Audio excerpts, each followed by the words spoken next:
primer poder de la crisis es la crisis del desfallecimiento.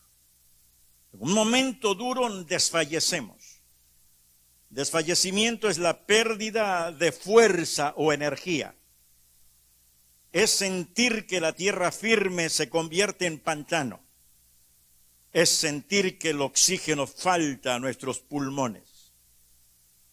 Cuando David y sus hombres llegaron al tercer día a Siclag, voy a leer verso 1 al 4 del capítulo 30.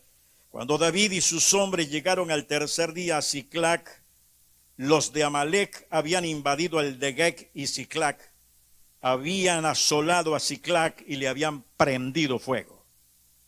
Se habían llevado cautivas a las mujeres y a todos los que estaban allí, del menor hasta el mayor, pero a nadie habían dado muerte, sino que se los llevaron y siguieron su camino. Llegó pues David con los suyos a la ciudad y se encontró que estaba quemada y que sus mujeres, sus hijos e hijas habían sido llevados cautivos. Note lo que dice ahora, primer poder de la crisis sobre David. Entonces David y la gente que lo acompañaba lloraron a voz en cuello hasta que les faltaron las fuerzas para llorar. El primer poder que golpeó a David y a su ejército fue el desfallecimiento. Es cuando uno no sabe qué hacer ni cómo responder. El mayor desfallecimiento de nuestra vida es cuando vemos a nuestros amados, nuestros amigos, nuestros cercanos afectados y no sabemos qué hacer. Alguien conoce el poder de la familia, alguien conoce el poder de la amistad, alguien conoce el poder de la iglesia y no descansará hasta romperla. Y está siendo rota en algunos lugares. El desfallecimiento tiene un poder capaz de aniquilar el último aliento de vida. El único camino de expresar el desfallecimiento son las lágrimas. El llorar es el río interno del alma que expele el desfallecimiento.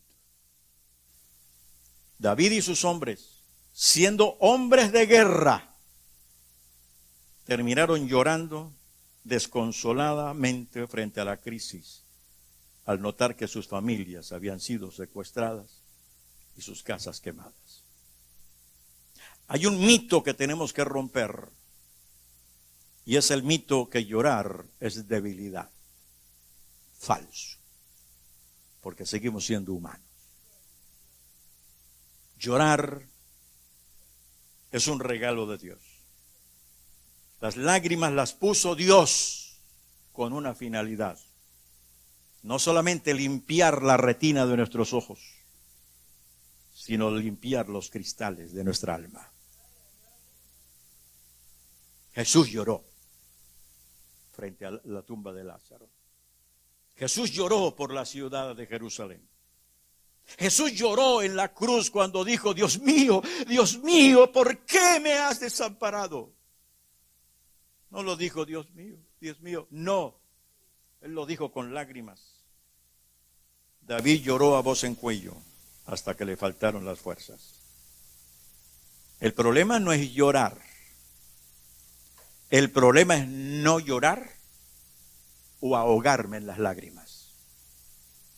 Y no fuimos llamados para no llorar, pero tampoco para ahogarnos en las lágrimas. Las crisis a veces se profundizan y nos llegan con un profundo desfallecimiento. Y eso hay que vivirlo. Porque si no se vive y se niega, perdemos los otros poderes. Porque los otros poderes vienen después, pero el primero es el desfallecimiento. Y es bueno llorar. Desde niño me dijeron, los hombres no lloran. Aprendí a llorar después de hombre. Y qué rico se llora siendo hombre. Viene el segundo poder, es el poder de la angustia. Primero, desfallecimiento. Luego viene el poder de la angustia. El filósofo alemán Martin Heidegger dijo en 1800 por ahí, la angustia es la disposición fundamental que nos coloca ante la nada. Dice el verso 5 al 6 del capítulo 30. Las dos mujeres de David, Ahinoam jezreelita y Abigail, la que fue mujer de Nabal, el de Carmel, también habían sido llevadas cautivas. Y note lo que dice ahora, David se angustió mucho. Primero se desfalleció, después se angustió mucho. Porque el pueblo hablaba de apedrearlo. Pues el alma de todo el pueblo estaba lleno de amargura, cada uno por sus hijos e hijas. El guerrero desfalleció, el guerrero se angustió. ¿Qué es la angustia? Es un estado afectivo de carácter penoso que se caracteriza por aparecer como reacción ante un peligro desconocido o impresión. Y suele estar acompañado de malestar psicológico y por pequeñas alteraciones en el organismo, tales como elevación del ritmo cardíaco, temblores, respiración corta, sudoración excesiva, sensación de opresión en el pecho. Angustia viene de la palabra angosto. Angustia es cuando me siento que voy por un túnel angosto y no puedo regresarme, no puedo dar vuelta. De ahí viene la palabra angustia. En la crisis, la mayor angustia se produce no en la crisis misma, porque el pasaje dice que David se angustió porque su pueblo lo criticó. Y dijeron, por culpa de él. Y es lo más doloroso es cuando después del desfallecimiento uno espera de los amigos y de la familia y de la iglesia el apoyo. Y nos dicen, yo sabía que eso iba a pasar.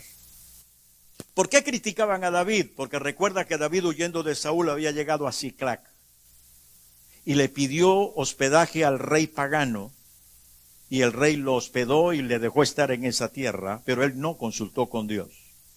Y el pueblo dijo, ve, esta tierra fue invadida porque David no tenía que haberse venido con nosotros para acá, porque esta no era la tierra de Israel, esta era tierra pagana. Y empezaron a criticarlo y a juzgarlo. ¿Cuánto duele cuando en el momento de la angustia y la desesperación, en vez de que alguien nos apoye, nos señala? Mi esposa y yo tenemos una amiga pastora en Argentina, Verónica, con quien trabajamos cerca cuando vivíamos en Argentina. Y hace unos 2, 3 años el hijo de ella se suicidó. Qué tremendo. Dice ella en su testimonio que por 1 año no siguió ministrando.